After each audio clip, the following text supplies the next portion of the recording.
मित्रों, हम लोगों ने अभी पिछले वीडियो में भारतीय संविधान की 8वीं अनुसूची तक हम लोगों ने अध्ययन किया था। इस वीडियो में हम लोग अब 8वीं अनुसूची के बाद यानी 9वीं, 10वीं, 11वीं और 12वीं अनुसूची का अध्ययन करेंगे। तो आइए देखते हैं भारतीय संविधान की 9वीं अनुसूची को क्यों जोड़ा गया, क्या आवश्यकता था, किसको जोड़ा गया और इसमें क्या रखा गया। देखिए, 9वीं अनुसूची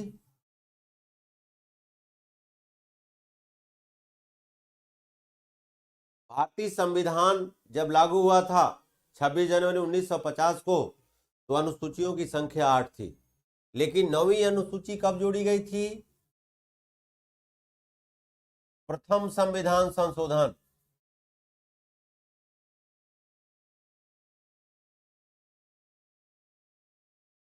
प्रथम संविधान संशोधन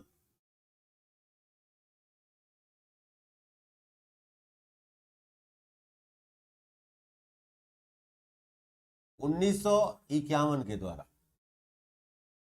और इसमें क्या विषय रखा गया था? इसका विषय था भूमि सुधार। ध्यान दिया जाए, भूमि सुधार। अर्थात भूमि सुधार क्यों रखा गया? 9वीं अनुसूची को जोड़ने के लिए प्रथम संविधान संशोधन किया गया 1951 में और इसमें भूमि सुधार रखा गया। जब वो अंग्रेज भारत छोड़कर गए, ध्यान से समझिएगा इसको, तो आपको 9वीं अनुसूची समझ में आ जाएगा क्यों जोड़ा गया। जब अंग्रेज भारत छोड़कर गए तो ध्यान दीजिएगा, हम लोगों ने क्या सोचा था कि अब भारतीय लोगों के बीच समानता आ जाएगी, सब अपने अमन चैन की जिंदगी जिएंगे क्योंकि हम गुलामी की जंजीरों से उऋण हो चुके हैं। लेकिन ऐसा नहीं हुआ मित्रों। क्या हुआ? जब अंग्रेज भारत से गए तो जो उनके पास हीरे जवाहरात, सोना चांदी था वो सब लेकर चले गए। लेकिन न तो जमीन ले जा पाए, न तो यहां से अपना बंगला ले जा पाए, न तो हाथी घोड़ा यहां से ले जा पाए। तो किसको दिए? जो उनको मार के भगाया उसको दिए? नहीं, जो उनकी दलाली किए, अर्थात जो उनके दलाल थे, जो उनके एजेंट थे, उनको देकर चले गए। और मगरुआ रातों रात अमीर बन गया। कहने का मतलब कि जो अंग्रेजों का चापलूसी करता था, जो अंग्रेजों का दलाल था, जो अंग्रेजों का नौकर चाकर था, उसको अंग्रेजों ने अपनी जमीन, अपना मकान, घोड़ा, गाड़ी, बंगला सब देकर चले गए। और रातों रात वो व्यक्ति, जूठों पर पलने वाला, रातों रात जमींदार कहलाया। जी हाँ मित्रों, तो ये जमींदार जो थे ये अंग्रेजों के चापलूस हुआ करते थे और यही जमींदार कहलाए। और इन जमींदारों ने क्या किया? अंग्रेजों के भी बाप बन गए और भारतीयों का शोषण करना शुरू किया। अब बहुत ही बेहताशा तरीके से शोषण किया। इसलिए भारतीय संविधान के विशेषज्ञों द्वारा, भारतीय सरकार के द्वारा 1951 में प्रथम संविधान संशोधन करके और 9वीं अनुसूची जोड़ी गई जिसमें भूमि सुधार रखा गया। और इसी भूमि सुधार के तहत 9वीं अनुसूची के तहत जमींदारी प्रथा को समाप्त किया गया। जमींदारी प्रथा को समाप्त किया गया। जी हाँ मित्रों, जमींदारी प्रथा को कब समाप्त किया गया था और किस अनुसूची के तहत समाप्त किया गया था, यह प्रश्न पूछा गया है। तो जमींदारी प्रथा को समाप्त किया गया 9वीं अनुसूची के तहत। और इस प्रकार जमींदारी प्रथा जब समाप्त हो गई तो भारत के सभी लोगों के पास अपने रहने की, अपने जोतने की भूमि प्राप्त हो गई। इस प्रकार मालिकाना हक भी किसानों को जमीनों पर मिल गया। तो 9वीं अनुसूची में जब भूमि सुधार रखा गया तो जमींदारों ने कहा कि हम जो अनुच्छेद 31 है यानी संपत्ति का अधिकार, मौलिक अधिकार, इसका उल्लंघन किया जा रहा है तो हम लोग सुप्रीम कोर्ट का दरवाजा खटखटाएंगे। तो 9वीं अनुसूची में व्यवस्था किया गया कि 9वीं अनुसूची में जो भी विषय रखे जाएंगे उस विषय पर किसी भी प्रकार का किसी भी कोर्ट में कोई केस नहीं सुना जा सकता है। इस प्रकार 9वीं अनुसूची में रखे गए किसी भी विषय पर कोई मुकदमा नहीं होगा। यही कारण है कि जब वर्तमान के प्रधानमंत्री माननीय नरेंद्र दामोदर दास मोदी जी ने 3 तलाक को प्रतिबंधित किया, 3 तलाक पर कानून जब पारित किया, तो उस पर यह होने लगा कि हमारी धार्मिक भावनाओं के साथ एक वर्ग खेलने का प्रयास किया जा रहा है। हम लोग कोर्ट में जाएंगे, हम लोग सुप्रीम कोर्ट का दरवाजा खटखटाएंगे। तो मोदी जी ने क्या कहा था, याद होगा आप लोगों को, कि इस 3 तलाक को हम 9वीं अनुसूची में रख देंगे, अर्थात किसी भी न्यायालय को अनुसूची 9 में रखे गए किसी विषय पर किसी भी प्रकार का हस्तक्षेप करने का अधिकार नहीं है। जी हाँ, सभी विद्यार्थियों से अनुरोध है कि आप इन चीजों को किस तरह से समझेंगे कि कभी न भूलें। तो इस प्रकार 9वीं अनुसूची को क्या किया गया, भूमि सुधार के लिए रखा गया और 1951 में प्रथम संविधान संशोधन किया गया, जिससे जमींदारी प्रथा को समाप्त किया गया। अब आइए हम 10वीं अनुसूची को देखते हैं।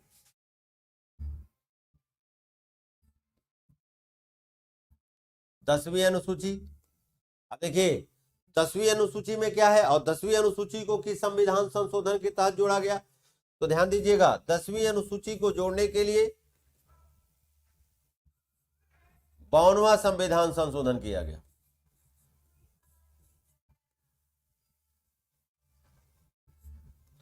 52वां संविधान संशोधन किया गया। कब किया गया,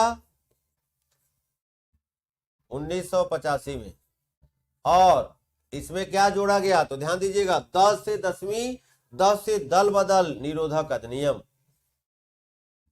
दल बदल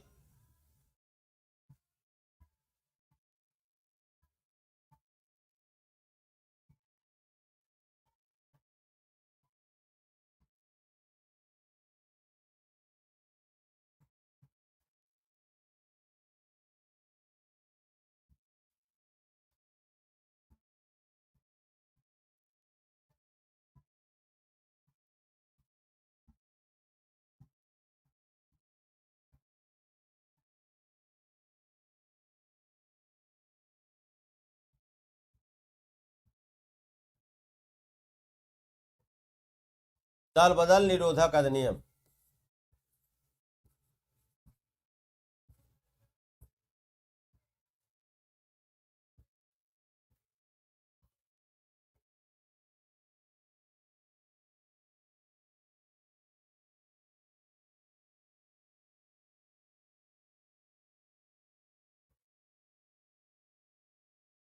दसवीं अनुसूची को 52वां संविधान संशोधन 1952 में 1985 में जोड़ा गया और इसमें क्या रखा गया था, दल बदल निरोधक अधिनियम। अर्थात पहले क्या होता था कि किसी भी दल का सांसद या विधायक किसी भी दल में चला जाता था, उसका सांसदीय और विधायकी समाप्त नहीं होता था। लेकिन जब देश के प्रधानमंत्री बने स्वर्गीय श्री राजीव गांधी जी, तो राजीव गांधी जी ने इस भ्रष्टाचार को समाप्त करने के लिए 10वीं अनुसूची को जोड़ा और 10वीं अनुसूची में क्या रखा, दल बदल निरोधक अधिनियम। और इस प्रकार अब दल बदल करना क्या हो गया, गैर कानूनी हो गया। यदि आप दल बदल करते हैं तो आपकी सांसद की और विधायक की सदस्यता समाप्त हो जाएगी। इस प्रकार अब कोई भी सांसद और विधायक दल बदल करने से परहेज करता है।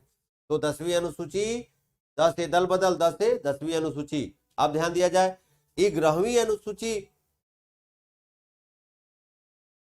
11वीं अनुसूची में क्या रखा गया, तो ध्यान दीजिएगा 11वीं अनुसूची बहुत ही महत्वपूर्ण है। ये कई बार प्रश्न पूछे जा चुके हैं 11वीं अनुसूची से। तो 11वीं अनुसूची को कैसे याद रखेंगे, पीके थुंगन समिति के सुझाव पर, पीके थुंगन समिति के सुझाव पर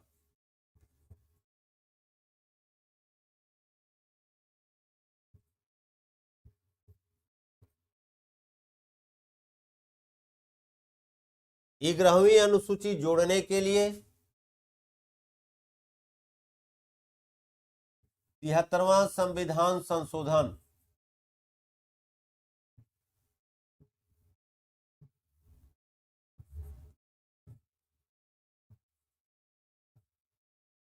73वां संविधान संशोधन 1992 में किया गया और पंचायती राज व्यवस्था को संवैधानिक दर्जा देने के लिए किया गया। पंचायती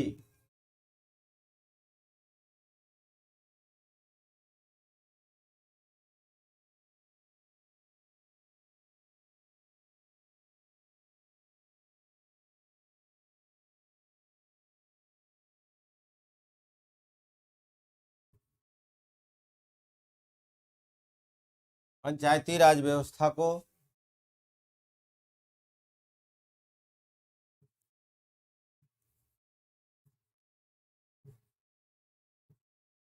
संवैधानिक दर्जा दिया गया। ध्यान दीजिएगा। और संवैधानिक दर्जा जब दिया गया तो कितने स्तर पर पंचायत कार्य करेगी, इसके लिए कई समितियों का गठन किया गया। जैसे अशोक मेहता समिति हुआ, बलवंत राय मेहता समिति हुआ, तमाम तरह की समितियां गठित की। किसी ने कहा कि 4 स्तरीय होनी चाहिए, किसी ने कहा 2 स्तरीय होना चाहिए, लेकिन जो सबसे उपयुक्त समिति आई वो बलवंत राय मेहता समिति का सुझाव माना गया और बलवंत राय मेहता समिति के सुझाव के आधार पर इस पंचायती राज व्यवस्था को त्रिस्तरीय रूप प्रदान किया गया। तो बलवंत राय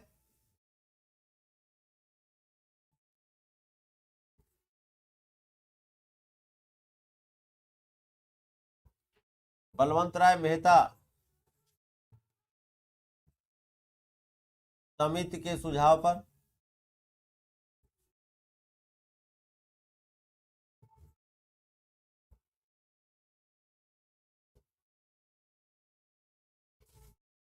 पंचायती राज व्यवस्था को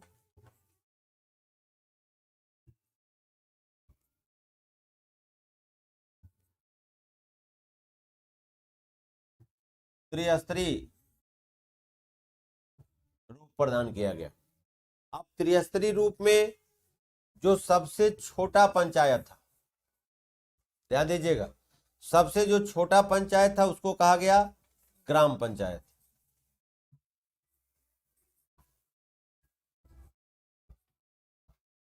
और इससे जो बड़ा था उसको, जिसे मध्यवर्ती पंचायत के नाम से भी जानते हैं, इसको कहा जाता है क्षेत्र पंचायत।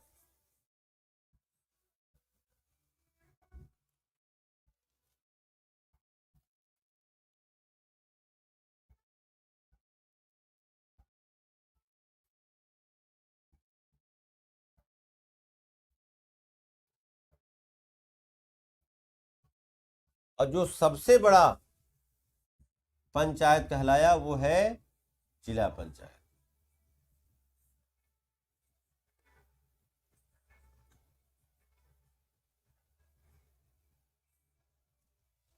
इस प्रकार बलवंत राय मेहता समिति के सुझाव पर पंचायती राज व्यवस्था को त्रिस्तरीय रूप दिया गया। सबसे छोटा जो पंचायत था इसको कहा गया ग्राम पंचायत, इससे जो बड़ा था इसको कहा गया क्षेत्र पंचायत, जो सबसे बड़ा है उसको कहा जाता है जिला पंचायत। अब ध्यान दीजिएगा, जो ग्राम पंचायत का मुखिया होता है इसको कहते हैं ग्राम प्रधान। आप सब लोग वोट देते होंगे प्रधान जी को चुनाव जिताने में, और ये प्रधान जी प्रत्यक्ष रूप से चुने जाते हैं। यानी जिस मतदान में 18 वर्ष से ऊपर के लोग, जो वयस्क मताधिकार है के व्यक्ति हैं, जिनका मतदाता सूची में नाम है, वो यदि वोट देते हैं तो ऐसे चुनाव को प्रत्यक्ष निर्वाचन कहा जाता है। प्रधान जी का कार्यकाल आप सब जो जानते हैं 5 वर्ष का होता है।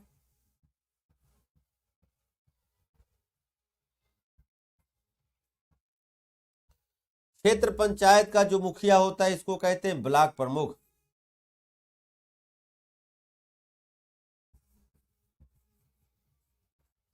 और ब्लॉक प्रमुख का चुनाव बीडीसी लोगों में से किया जाता है और ये चुनाव अप्रत्यक्ष होता है।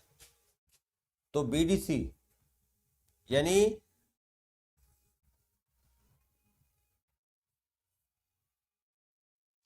बीडीसी लोगों के द्वारा अप्रत्यक्ष रूप से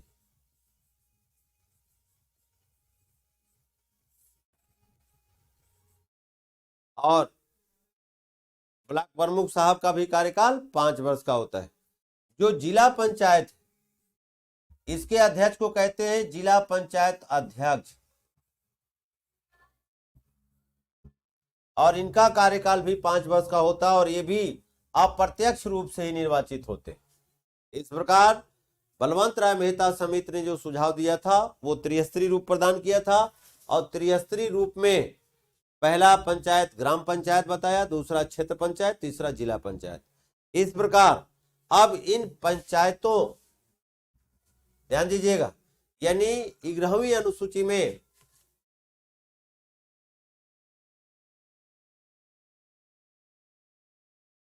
कुल कितने विषय रखे गए, ये भी प्रश्न है।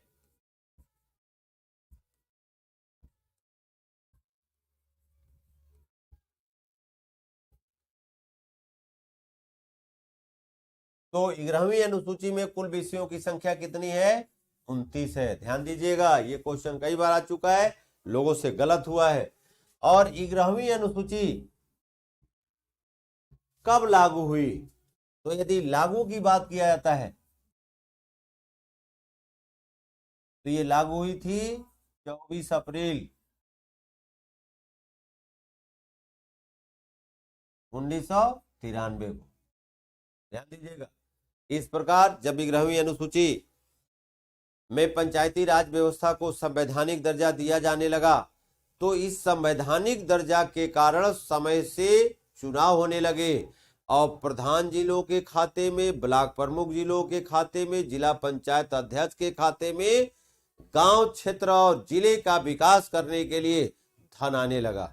लेकिन 1992 से पहले जब पंचायती राज व्यवस्था को संवैधानिक दर्जा नहीं दिया गया था, उस समय विकास ग्राम प्रधान जी ना मात्र के करते थे। गांव की सड़कें उसी तरह कच्ची रहती थी, नालियां बजबजाती रहती थी। लेकिन आज जाके देख लीजिए, कोई ऐसा गांव नहीं होगा जिस गांव में आरसीसी सड़क न हो, पक्की नालियां न हो, सफाई कर्मी सुबह झाड़ू लेकर पहुंच जाता है, सारे घरों के सामने सौर ऊर्जा लाइट लगा हुआ है। ये क्या है? ये संवैधानिक जब दर्जा दिया गया उसी का परिणाम है।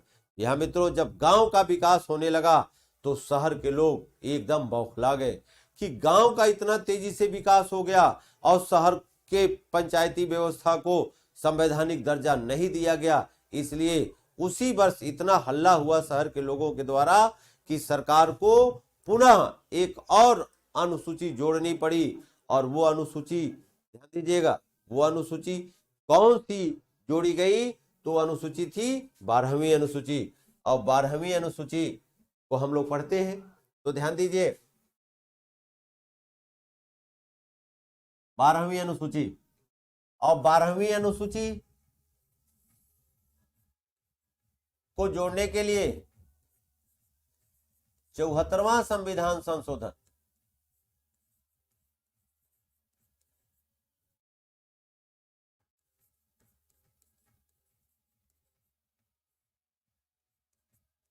उन्नीस सौ 92 में किया गया और इसके तहत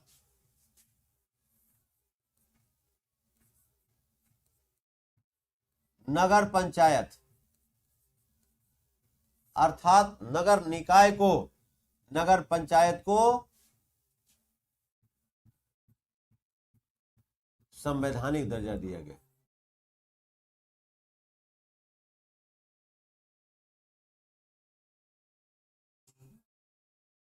संवैधानिक दर्जा दिया गया। और जब संवैधानिक दर्जा दिया गया तो इस नगर पंचायत को भी त्रिस्तरीय रूप प्रदान किया गया, यानी इसे भी त्रिस्तरीय रूप दिया गया।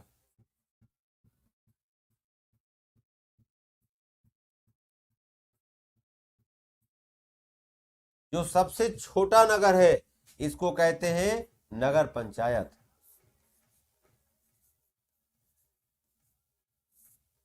और नगर पंचायत उस नगर में गठित होती है जिसकी आबादी 15,000 से अधिक है लेकिन 1 लाख से कम है।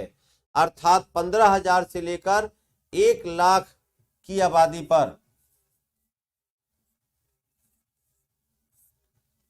पर क्या होता है, नगर पंचायत का गठन होता है। और इस नगर पंचायत का जो मुखिया होता है, जो अध्यक्ष होता है, इसे नगर पंचायत अध्यक्ष कहते हैं।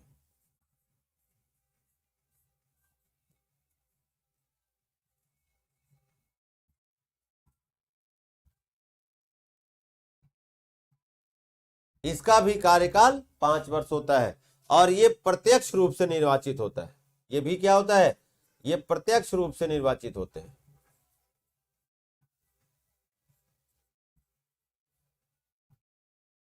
अब ध्यान दिया जाए, जो मध्यवर्ती नगर है इसको कहते हैं नगर पालिका।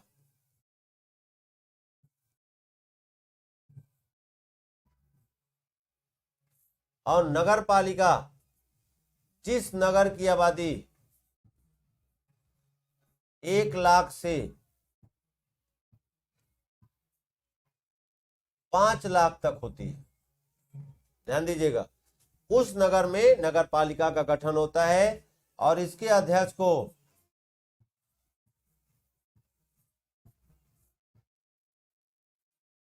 नगर पालिका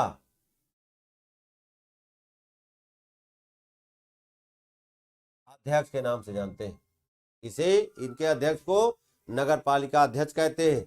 इनका भी कार्यकाल 5 वर्ष का होता है और ये भी प्रत्यक्ष रूप से निर्वाचित होते हैं।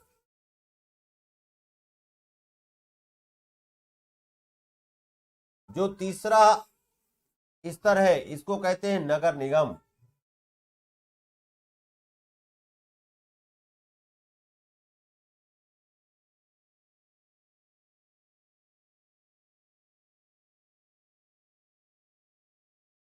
और नगर निगम उस नगर में गठित किया जाता है जिसकी आबादी 5 लाख से अधिक होती है।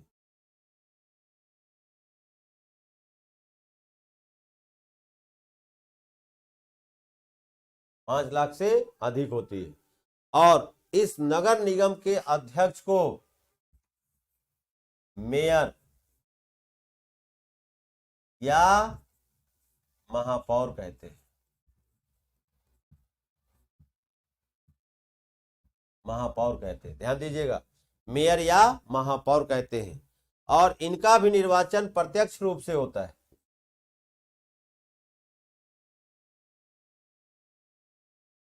और इनका भी कार्यकाल 5 वर्ष का होता है।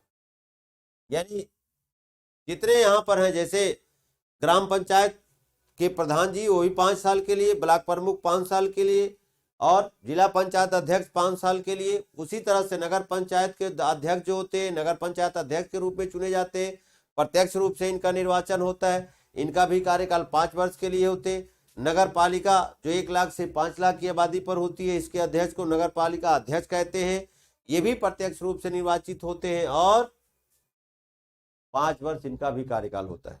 उसी तरह नगर निगम, और नगर निगम 5 लाख से अधिक आबादी वाले नगरों को नगर निगम कहा जाता है।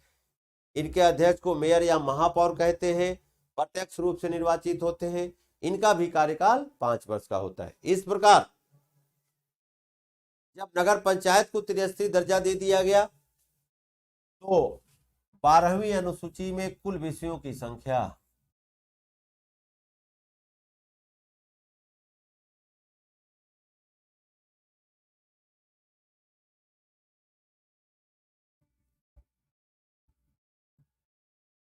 ध्यान दीजिएगा, वहां पर हम लोगों ने 11वीं अनुसूची में देखा था तो 11वीं अनुसूची में कुल विषयों की संख्या 29 थी, लेकिन 12वीं की यदि बात करें तो यहाँ कुल विषयों की संख्या 18 है। जी हाँ मित्रों, इसको बखूबी ध्यान से याद रखेंगे कि वहां 29 था, यहाँ 18 है। और ये लागू कब हुआ, 12वीं अनुसूची काम कब से करना शुरू किया, लागू कब हुआ, तो यदि बात करें लागू का तो ये लागू हुआ था 1 जून 1993, 1 जून 1993 को। इस प्रकार हम लोगों ने, ध्यान दीजिएगा, हम लोगों ने प्रथम अनुसूची से लेकर और 12वीं अनुसूची तक हम लोगों ने अध्ययन किया। मित्रों आज जो है बहुत दुख हुआ कि आज मुझे 8:30 बजे क्या 8 बजे हमें लाइव क्लास लेना था। मैंने अपने विद्यार्थियों से क्लास में चर्चा किया था, लेकिन आज नेट की जो दशा है, मैं आपको ये बताते हुए मतलब क्या बताऊं, बहुत दुख हो रहा है।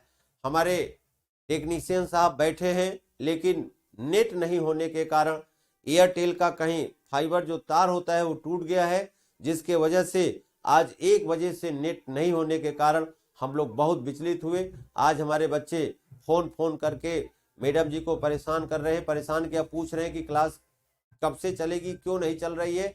तो मित्रों, इसके लिए मैं क्षमा प्रार्थी हूं, क्योंकि यदि टेक्निकल कोई गड़बड़ी हो जाती है तो उसमें हम कुछ नहीं कर सकते हैं, और ये कंपनी वाले जब सही करेंगे तभी हम लाइव क्लास ले सकते हैं।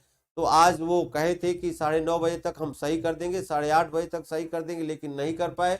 इसलिए आज का वीडियो भी आप नहीं देख पाएंगे। हो सकता है कल ये वीडियो पड़ेगा तो आप लोग देखिएगा। स्वस्थ रहिए, मस्त रहिए। इसी के साथ मनोज कुशवाहा आपसे अलविदा लेते हैं। Good night. खूब मेहनत से पढ़िए, रात भर पढ़ने की जरूरत नहीं है। 12 बजे आप 11 बजे सोने का प्रयास करिए, सुबह 5 बजे उठने का प्रयास करिए। और जो बच्चा इस कंडीशन में प्रकृति के साथ चलता है, देखिए अधिकतर लोग क्या करते हैं, अधिकतर लोग रातिचर हो जाते हैं, रात भर पढ़ते हैं। ध्यान दीजिएगा, प्रकृति के नियमों के खिलाफ काम करने वाले लोग सक्सेस तो होते हैं, लेकिन बहुत कम मात्रा में। और जो प्रकृति के अनुसार चलता है, प्रकृति के बनाए हुए नियमों को फॉलो करता है, वो निश्चित है कि कम मेहनत में अधिक से अधिक सफलता पाता है। तो मुझे विश्वास है कि आप रात को 11 से 12 बजे के बीच में सो जाएंगे, सुबह 5 बजे उठ जाएंगे, थोड़ा सा मॉर्निंग वॉक वगैरह करेंगे, योगा व्यायाम करेंगे, और फिर अपने नित्य क्रिया करने के बाद आप अध्ययन करना शुरू कर देंगे। ये प्रयागराज की धरातल है, भगवान राम भी यहाँ आकर पढ़े थे, और आप भी आके पढ़ रहे हैं। निश्चित है सफल होके जाएंगे, ये हमारी दुआ है, ईश्वर से प्रार्थना है। इसी के साथ वंदे मातरम, भारत माता की जय। फिर मिलते हैं अगले वीडियो में। समर्पित कोचिंग के बैनर तले ध्यान दीजिएगा, समर्पित कोचिंग के यूट्यूब चैनल के माध्यम से आप सभी को हर टॉपिक पर, चाहे वो सिविल के पर्पज से हो, चाहे वनडे के पर्पज से हो, हर चीज पर हम चर्चा करते रहेंगे और बहुत बेहतर से बेहतर चीजों को देने का प्रयास करेंगे। समर्पित कोचिंग जो आजाद मार्केट तेलियरगंज में स्थित है और आज 13 वर्षों से अपने कीर्तिमान को स्थापित कर रही है। ऑफलाइन क्लास चाहे यूपीएसआई का हो, यूपीपी का हो, या एसएससी फाउंडेशन का हो, या सिविल का हो, सारे क्लासेज लेखपाल से लेके सारे क्लासेज शुरू हो गए हैं। जो भी बच्चा ज्वाइन करना चाहता है ऑफलाइन क्लास, वो सादर आमंत्रित है। आप आके 1-2 दिन ट्रायल लेके देखें किस तरह से हम लोग पढ़ाते हैं, कितना एकदम मजा लेकर पढ़ाते हैं, और आप झूमते झूमते एकदम सारी चीजें याद कर लेते हैं। नमस्कार, गुड नाइट, स्वस्थ रहिए। जय हिंद, भारत माता की जय।